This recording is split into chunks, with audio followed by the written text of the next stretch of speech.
Yo, yo, yo, welcome to the Hub, I'm Sam. I'm Matt. And today we're reviewing Game of Thrones. this episode being episode 5, 2 left. This episode being called Eastwatch. I'm not the only one. I haven't looked at anyone else's opinion, but I feel like I can't be the only one that's kind of like, oh, they just popped. Bronn had the strength to pull Jaime out of the water in his armor. That was disappointing that they popped up straight away. They're just like, I didn't think Jaime was gonna die, but I did think that would be like a thing. Like, oh, he's sinking to the bottom. What will become of this? And then that's it. Yeah, immediately. I thought what would have been cool is if Drogon dipped his head in there and pulled him out, and then just like flung him like a couple foot. You know what I mean? That would have been cool. But just like, because they were like, he fell in the lake, he would have sunk to the bottom, but somehow they end up about a mile. It's almost like immediately though they pull right up. It's not even like a It's like, look, he gets thrown in the river, he drops, but somehow goes all the way down the river, and then they pop. It's like a smiley face. That's what happened. He pendulumed out the water somehow with the help of Bronn. Also, because I remember I didn't read any reviews and I didn't go check any of the theories and whatnot. But you know when you go on websites and it says like this week's Game of Thrones hints at this and whatnot, right? I didn't click on any of the articles, but one of them I saw was like the end of last week's episode with Jaime sinking hints at possibly his fate. But what could that be then? Because he immediately pops right back up. Like, I don't get what the hint's meant to be. Maybe it's a mermaid. Well, it was a cool shot at the end of last week, and they needed to move the story on. It's not that big of a deal, I guess. Yeah. A batty cliffhanger. So yeah, he returns to King's Landing, quick sharp, even though there were no horses or whatever. Wherever he was, I don't know how far away from King's Landing he was. So yeah, he kind of rolls up there, and then the weird Maester guy, and I guess Cersei's pregnant. Shock. I don't know what to make of that. I don't know what to make of it. Because to me that also ties into, do we want to get to this now? Screw it, we should. To me it also ties into the Baratheon kid, the Baratheon bastard coming back. It's like, how does this work with... I know she doesn't care at this point, but surely everyone knows that all her kids were Jaime's now. Yeah. Right, so how does that work with putting a kid on the throne? And how does that work with this Baratheon bastard? I don't know. Can this kid really walk around? I know he doesn't in the episode, but could he ever walk around claiming to have some sort of claim on the throne? Because I know his father was king, but really his wife was banging her brother. I don't know what to tell you. It's like, she'd have to claim that it's some, but again, she's kind of out and proud in the sense that she don't care about the incest, so I guess they'll just parade the kid around and not be bothered. You know what I mean? It'd just be one of them things. So yeah, if we go back to whatever, you got Daenerys and she's like, yo, bend the knee, and like a couple smart people bend the knee, and then Drogon just roars and everyone drops. I like the fact that not everyone dropped. You had the Randyll, Tarly and Dickon. I mean, the main thing of, you know, that they got killed, whatever, they're only in a couple of episodes, not bothered. But like, I guess that means like Sam's like Lord Tarly now, I guess. He's like the leader of the house apart from the mother. Do I think he's going to be that bothered that they're dead? Is Sam going to go on a mad one and seek revenge from Daenerys because like they got killed? I don't think he's that kind of person. And they kind of, pardon my French, but they kind of shitted on him a lot. So I don't think he's going to care. But I think the significance is less about them themselves and more about what their death represents, though. It's like you saw some of the cutaway shots to Tyrion. Yeah, Tyrion was pretty much begging for their lives, and the problem is she's not about taking prisoners in the sense of like shackles and its poignancy to slavery. So it's like, I'll just whack them in chains and stuff like that, and it's like, nah, it ain't about that. So it's too ruthless though, because she keeps saying she's offering a choice. It's not a choice. Yeah, I think that's why that's the kind of how she's going to shoot herself in the foot. She has to be like, she has to mellow out a little bit. You know what I mean? Because really she is kind of, that is like Aegon Targaryen, the Mad King, you know what I mean? She is kind of... It's tantamount to slavery. Either you serve me or you die. So that's what I mean. I mean, I've said that I've, like, personally, privately, that I feel like she's going to end up shooting herself in the foot, and I think unless she mellows out, this is how it's going to go. Yeah, she's coming off strong, but she said she wanted to... my kind of thing is she wants to be more loved than feared, but I think at the moment she's stuck in the rut of fear, and she's like taking no prisoners in the metaphorical sense and physical sense, that I think this isn't working. She needs to be sat down and she needs to listen, because I mean Varys and Tyrion said that like she ain't listening, you know what I mean? They're having the whole private conversation as opposed to going and talking to her, and it's like, yeah, it's fair enough for her to say like a couple of episodes ago, like, if I F up, come see me or whatever, but as I said when we discussed it then, she's got to be prepared to listen, and at the moment she ain't listening, and I think that's gonna screw her over. Like, but that's I feel like, as severe as it sounds, I think that's gonna end up costing her everything. She's sitting pretty for now. Yeah, I wouldn't go that far. I still don't think she's gonna die, but I thought that was a strong scene with Tyrion and Varys, especially the end of it. I kept something along I kept saying I wasn't the one doing it to them. I wasn't got that right. But that was good. Maybe an alliance, romantically or otherwise, with Jon Snow will serve in her favour to mellow her a little. Maybe they're kind of the best of both worlds. Jon Snow is kind of a benevolent guy, maybe too benevolent. She's harsh, maybe too harsh, and maybe put them together and they can work out. I'm gonna say one thing. I watched this episode in HD, and her eyes were glistening. I'm telling you, her eyes were glistening. I defy anyone to not watch those scenes of the close-ups of her face when she was in the presence of Jon Snow. I defy anyone to say her eyes weren't glistening. That's all I have to say. Yeah, Jorah, though, when he comes back, the ultimate example of a kept man, that knight who's got the hots for the queen but can never have her. The dude just walks in and gets a hug. Yeah. Jon Snow's right there. What, like, when he goes off and he takes her hands, he should have kissed his own hand. He kissed her hand, he should have kissed his own. That's all I'm going to say. Yeah, he kind of needs to get himself a girlfriend. He does indeed. That's not Daenerys. Because, like, I don't want to say it, but I'm going to say cuckold. Because, yeah, it's like he needs to, but really he's not in a position to meet a woman, and really it's going to be like, oh yeah, you're hot, but you're not Daenerys hot. And he should move in on Grey Worm's territory. Who, Missandei? Yeah, why not? If Grey Worm gets killed, but I'd find that offensive, and I think other people would as well. Because Grey Worm isn't Grey Worm like Varys? Nah, he's just like the general. He's like a general. He does what he's told. No, what I mean is, doesn't he not have let's say, a member?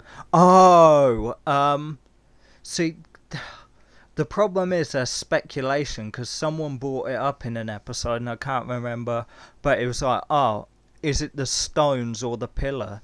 So I mean, it could have lost the stones, but still got the pillar, or All it I'm could be saying is the both. full package ain't there, and Jorah should move in.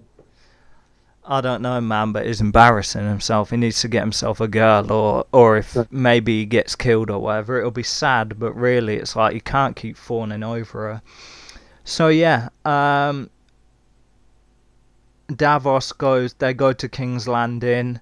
Tyrion gets a meeting with Jaime and is kind of trying to. He like explains it. He goes back to Cersei and she's like, "Oh, are you gonna punish Bronn? You know what I mean?" And it's like, Bronn's like the best. Leave him alone. He pulled you out of lake. Be thankful. Pay the guy. So yeah, she brings up that, and he explains the whole dead men thing, and I guess she's gonna see it as a opportunity to assassinate. I think that's what she was hinting at. It's like, yeah, we'll get an audience with her, and I'll end up assassinating her or whatever, but it won't work out that way. So yeah, that's that. They get Gendry, which I don't really know why. I think you had the same thing. It's I don't know why. Like, it seemed like Davos was like, oh yeah, I'm going to go get him. But, like, I don't... What's he going to do now? I remember, because in the first season, I get it.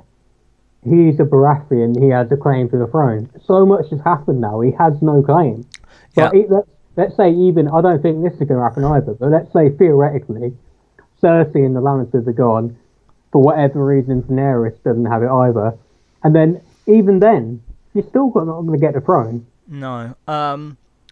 As I said, I think it's just going to kind of settle down. Like, the way I see it, the company is in now is with Jon Snow. Jon Snow's going to end up going back to Winterfell at some point.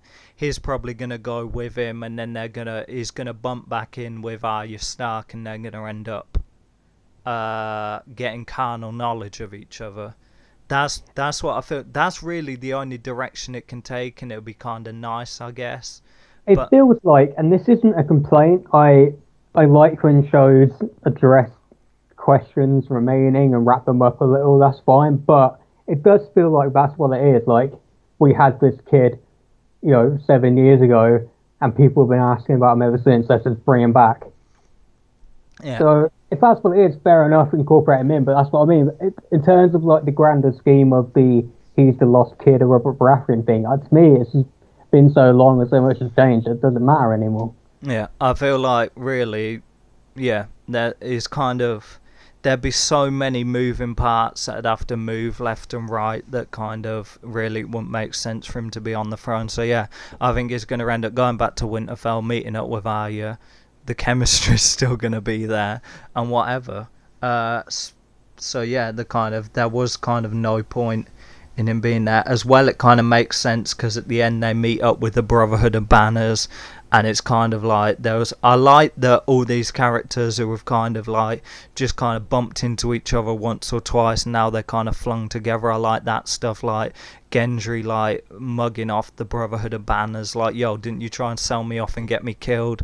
I like that. And then you had Tormund with Jorah, and they're kind of beefing as well, because it's like, oh, your dad was a Lord Commander and used to hunt us, and it's like, oh yeah, you used to hunt us as well. That kind of, I like that sort of stuff. Yeah, and it kind of plays a little into, I suppose, this would be the grander scheme of bringing everyone together as well, like what John was talking about in the caves with Daenerys last episode, of everyone had to band together even though they're enemies, kind of thing. Yeah, I liked the chemistry between the two as well, like Gendry and Jon Snow, and they're talking about their dads and they're all like pally, because I remember in the first season, like, Robert rolled in Winterfell, and then like Ned kind of joked about him being fat, and like they were like, it was kind of a real tense moment, and then they're like, oh yeah, best buds, you know what I mean, laughing and joking,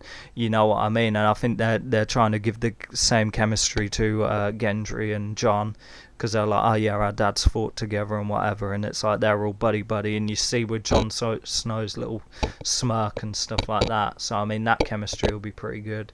So yeah, I guess they're going north to get a wight. Arya's in Winterfell following Littlefinger. And you got the whole letter from Sansa from ages ago, like, is trying to stir shit. So I think maybe the bigger development, at least for me anyway, though, was before that, was Sansa kind of making a power play. Yeah, I told you. I mean, I like Arya's loyalty in the sense that she was like, look, I know what you like. Yeah, you're my sister, but you ain't shit. Basically, it's like, look, I know you're trying to sly it. There's no point trying to hide it. And then she was looking like a bit of a baghead. But yeah, that's what I mean. Sansa's going to end up, she needs to change her ways before she screws herself over. And I like it's been addressed. Whether she listens or not, I don't know. Or whether she's too far down the rabbit hole. But as I said, I mean, you see Arya come out of Littlefinger's room with the letter in his spine on her. So he's trying to sly it to his advantage.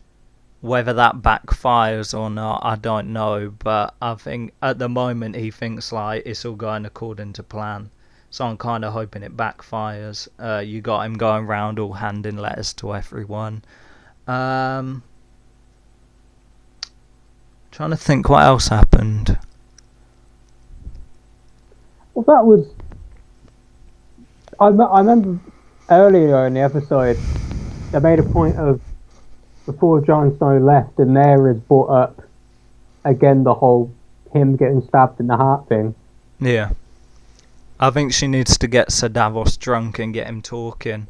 I think eventually, if she ends up going, like, meeting up with more people, like, anyone at the Night's Watch, they're going to end up talking about it anyway. I mean, if she if she ever hangs out with Tormund, is going to come out and say it. You know what I mean? If Melisandre ever pops up, the Red Priest, she'll probably talk about it. Penultimate episode next week. There's still kind of been no focus on Grey Worm. Euron Greyjoy's kind of disappeared with the sister. We ain't seen any of them. So there's a couple kind of loose ends there. Also, the annoying bit, I mean, Samwell, I guess, is coming back and they ain't dropped that his brother and dad are dead. Whether that's like some part of some big thing that's going to be a lot more tensionable because of that, because he don't know. But he's talking with Gilly, and Gilly's just about to drop about Rhaegar Targaryen marrying in secret Lysandra Stark. I can't remember. I know it begins with L, but Lyanna? Something like that. Something beginning with Ned Stark's sister. Yeah. So they kind of bring up that, and it's so annoying. But I figure that'll come out soon as soon as Bran pops up. But it's annoying that. So yeah, and I guess it does completely do the theory that like they were together and it was consensual, as opposed to the whole assault. Okay. As opposed to a non-consensual relationship, it was like properly, like she loud Robert off so she could get with Rhaegar Targaryen. They got married down in Dorne in secret, and it's like all she had to do was say Stark, and then Sam would have been like, what? And I don't think he'd know anyway, really. I really don't think it's not that cut and dry. Like, yeah, they got married, but unless there was like an actual record of a birth, it wouldn't mean anything anyway. And I don't think there was, because it was kind of in secret in the Tower of Joy. So I mean, really, there's no record of a birth anyway, so it wouldn't mean anything. So yeah, Sam's kind of annoyed with the Citadel at them mugging off. I think he's got the paperwork, so if other people go through the paperwork and see that, maybe they'll join the dots. But it's still like not super confirmed. You had Jon stroking Drogon, and yeah, I guess Daenerys was like, oh, that's cute, he gets on with the dragons, my eyes are glistening.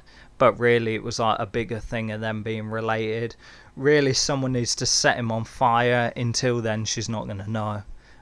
Or unless it actually comes out. I mean, easy way is if someone set him on fire and she'd be like, you got the dragon's blood, I'm going to keep my legs closed. But wasn't there a thing I hear people talking about where he got burnt? Like in season 1 or something? See, that's what I was thinking, but I mean, I'll have to go back and watch it. Because that's what I was thinking as well. I've heard enough people like mention it around. Yeah, but it must have happened. Yeah, but now I think if you think about it, it's like, yeah, but like he's got the dark hair anyway. So like if it was like proper along them lines, he'd have white hair anyway, which would give the game away.